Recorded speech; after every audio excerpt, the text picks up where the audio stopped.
Hey guys, this is Juhi and welcome back to my new blog. तो आज हम जा रहे हैं आगा खां पैलेस।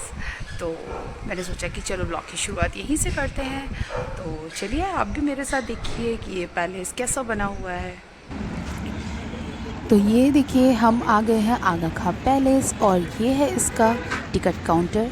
आप यहाँ पर देख सकते हैं कि यहाँ पर बोर्ड में दिखाया गया है कि कितना इसका टिकट है और बच्चों का कितना है, बड़ों का कितना है, ये सब यहाँ पर इस बोर्ड में इन्होंने दिखा रखा है। तो बस हम पैलेस के अंदर चल रहे हैं और ये देखिए यहाँ पर कितना सुंदर गार्डन है। ये गार्डन बहुत बड़ा बना है यहाँ पर। और अगर आप विंटर सीज़न में आते हैं यहाँ पर या फिर आप जो आपका रेनी सीज़न है आप उसमें भी आएंगे तो भी आपको यहाँ पे काफ़ी ग्रीनरी है, ये सब देखने को अच्छी मिलेगी। एक्चुअली समर सीज़न में थोड़ा सा धूप के टाइम में लोगों को घूमने में उतना ज़्यादा एंजॉय नहीं कर पाते हैं। और ये देखिए यहाँ पर इन्होंने पूरा डिस्क्राइब किया है आगा खां पैलेस के बारे में कि ये किसने बनवाया था, ये कब बना था, ये सारी जानकारी यहाँ पे दी गई है। अगर हम आगा खां पैलेस के हिस्ट्री के बारे में थोड़ा जानें तो हमें पता चलेगा कि आगा खां पैलेस ने भारत छोड़ो आंदोलन के जो समय था उसके दौरान में महात्मा गांधी, कस्तूरबा गांधी और अन्य जो हमारे स्वतंत्रता सेनानी थे उनके लिए जेल के रूप में भी कार्य किया था, यानी कि यहाँ पर भी उनको रखा गया था। ये देखिए यहाँ पर ये महात्मा गांधी म्यूज़ियम बना हुआ है। यहाँ पर गांधी जी की जो भी इस्तेमाल की चीज़ें थी, उनका चश्मा था, उनकी छड़ी थी और उनकी जो पादुकाएँ यानी कि जो चप्पल पहनते थे वो सब यहाँ पर रखा हुआ है।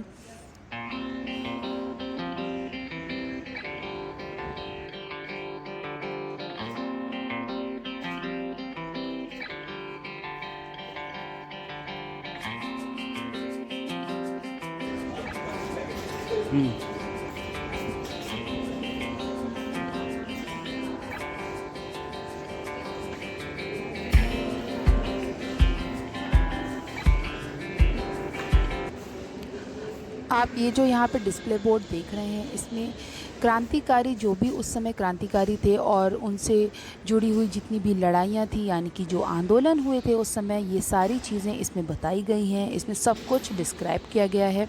आप आराम से इसको एक नज़र से पढ़ सकते हैं। आगा खां पैलेस जितना पुराना है इसका इतिहास उतना ज़्यादा महत्वपूर्ण है। कहते हैं कि जिस समय आंदोलन चल रहा था उस समय महात्मा गांधी और उनकी पत्नी यानी कि कस्तूरबा गांधी को और उनके जो सचिव थे महादेव देसाई को यहाँ पर नज़रबंद करके रखा गया था। और वहीं पर ही नज़रबंद के दौरान ही यानी कि उस कैद के दौरान ही उनकी पत्नी कस्तूरबा गांधी और महादेव देसाई की मृत्यु हो गई थी।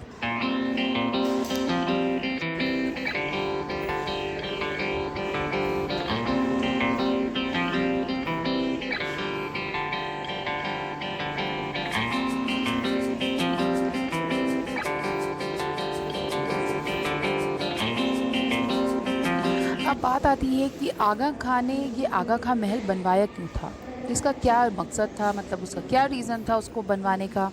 तो उस समय जो लोगों को फाइनेंशियल इशू हुआ करते थे, लोग फाइनेंशियली स्ट्रॉन्ग नहीं थे, स्टेबल नहीं थे, उनको पैसों की मदद है या कुछ भी है, उसके लिए जो सुल्तान मोहम्मद शाह आगा खां ने इस महल को बनवाने का निर्णय लिया था। इससे कई लोगों के जो जीवन में जो उसको हेल्प चाहिए थी, मतलब फाइनेंशियली इशू के लिए जो उन्हें हेल्प चाहिए थी उसके लिए ये बहुत काम आया। बहुत सारे शॉर्ट बने।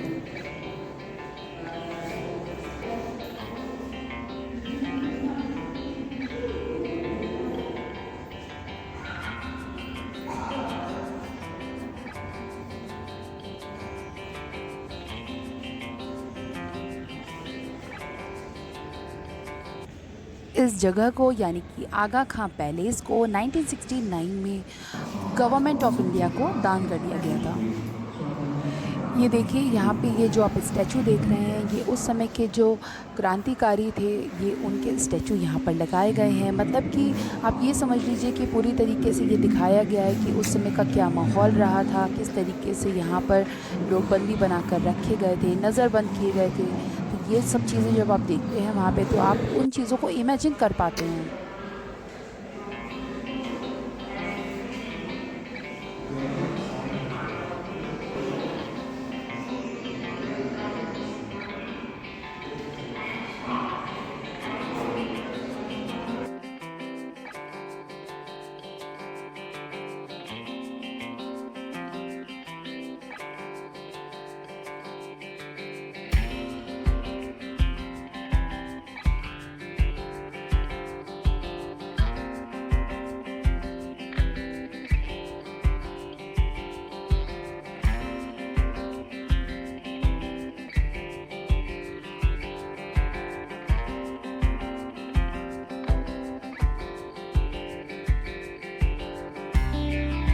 ये देखिए जो मैंने अभी बताया था कि आपको कि यहाँ पे इनके म्यूज़ियम में क्या क्या रखा हुआ है गांधी जी से जुड़ा हुआ। तो ये देखिए ये उनकी यहाँ पर चप्पल यानी कि पादुकाएं रखी हुई हैं और ये इनका जनेऊ रखा हुआ है और उन्हीं से रिलेटेड जो भी सामान था वो सब यहाँ पर रखा गया। और ये देखिए सामने ही फ्रंट में एकदम गांधी जी और कस्तूरबा गांधी की फ़ोटोज़ भी लगाए गए हैं। तो बस आप ये समझ लीजिए कि ये कमरा पूरी तरीके से सिर्फ गांधी जी का ही था। वो यहाँ पर बैठते थे, आराम करते थे, लेटते थे, तो इसीलिए ये सारा सामान यहाँ पर रखा गया है।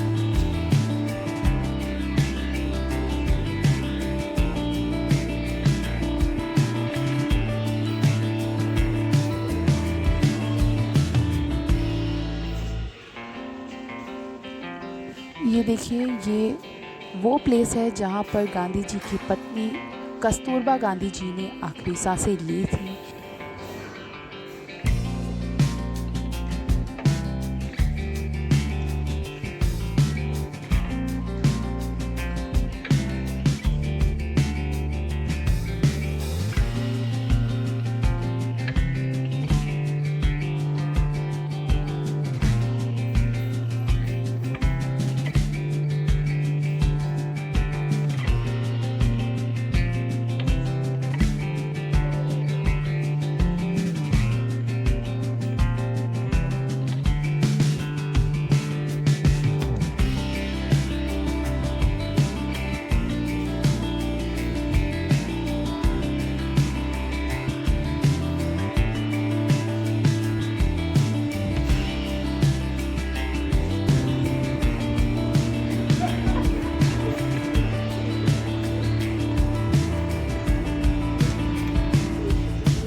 और ये देखिए जो इसके बाहर की तरफ जो गार्डन बना हुआ है, यहाँ पर लोग इस समय जो पर्यटक होते हैं जो घूमने आते हैं वो यहाँ पर थोड़ी देर गार्डन में बैठते हैं और वहाँ का फ़ील लेते हैं कि उस समय में कैसा यहाँ का वातावरण रहा होगा।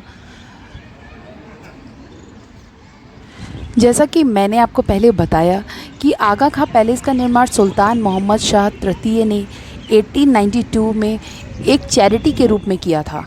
और जब वहाँ पर अकाल का समय आया यानी कि जब वहाँ अकाल पड़ने लगा तो उसकी वजह से आसपास के क्षेत्रों और गरीबों की हेल्प के लिए उन्होंने इसको बनवाया। और उसके बाद ही इसमें महात्मा गांधी का जो भी समय बीता है वो उसके बाद का समय था जो उन्होंने यहाँ पर बिताया। इसीलिए इस स्थान का बहुत ही महत्वपूर्ण योगदान रहा है। आंदोलन के समय में क्रांतिकारियों के लिए एक बहुत ही इम्पॉर्टेंट जगह कह सकते हैं आप, वैसी जगह ये रही है। यहाँ पे लोगों को रखा गया, नज़रबंद करा गया। और महात्मा गांधी जी के अलावा सरोजनी नायडू को भी स्वतंत्रता के दौरान यानी कि 1942 में इसी जगह में कैदी बनाकर रखा गया था। और स्वतंत्रता मिलने के बाद 1969 में भारत सरकार को आगा खां ने महल दान कर दिया था। और इतना ही नहीं, इसे आज के समय में गांधी राष्ट्रीय स्मारक के रूप में लोग जानते हैं। इसका नाम आगा खां पैलेस के साथ साथ गांधी राष्ट्रीय स्मारक भी है।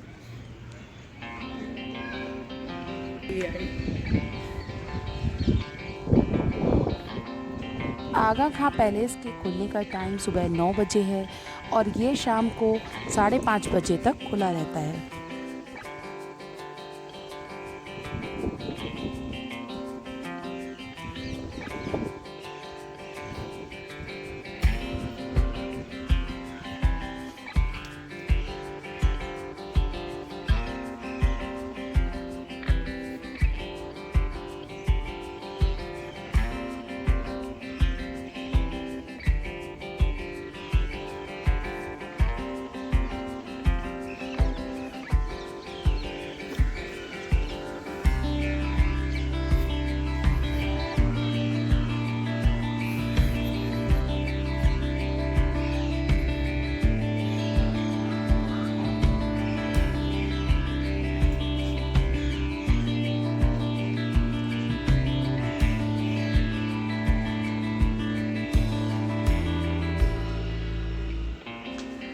तो चलिए अब आपको ले चलते हैं कस्तूरबा गांधी और महादेव देसाई की समाधि की तरफ। तो चलिए आपको दिखाते हैं ये कहाँ पर बनी है।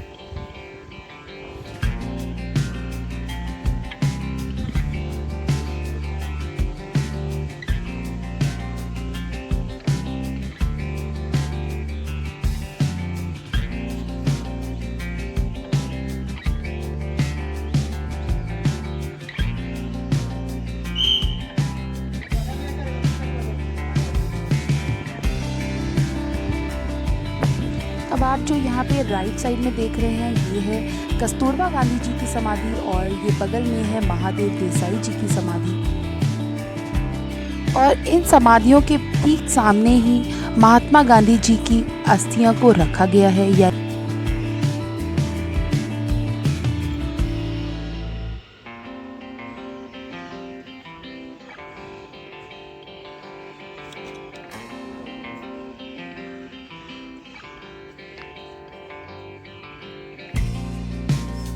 ये देखिए मैंने अभी जैसा बताया आपको, दोनों समाधियों के बिल्कुल जस्ट सामने ही ये महात्मा गांधी की जहाँ पर अस्थियों को रखा गया है ये वो जगह है।